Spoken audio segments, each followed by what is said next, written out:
আজ মঙ্গলবার।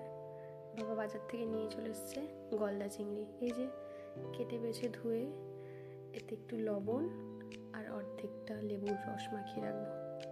তাতে কি হয়, এটার থেকে একটা বাজে স্মেল বের হয়, সেটা থাকে না, আর নোংরাটাও পরিষ্কার হয়ে যায়।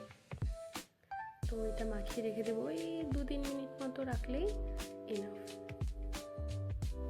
এই যে দেখো 2-3 মিনিট পর আমি চলে এসেছি এটা নিয়ে। কতটা নোংরা জল বেরিয়েছে দেখো।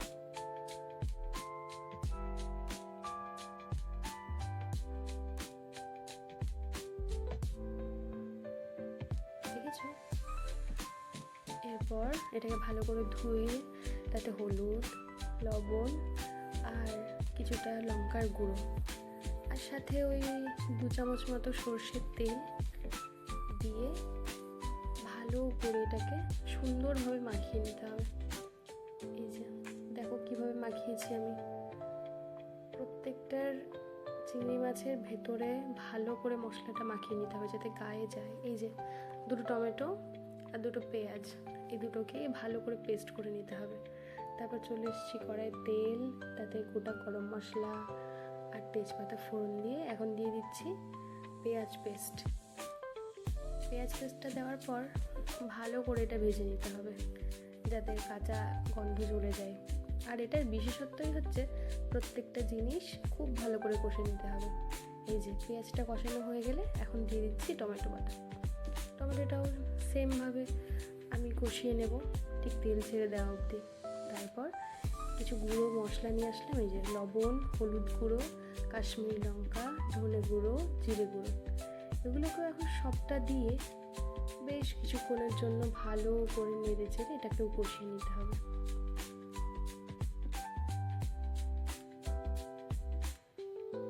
এটা কষানো হয়ে গেলে এখন ম্যারিনেট করা মাছগুলো এটার ভেতরে দিয়ে এটা ভালো করে নেড়ে চেড়ে ওই 2-3 মিনিট মতো নেড়ে চেড়ে এটাকে ভালো করে কষিয়ে নিতে হবে।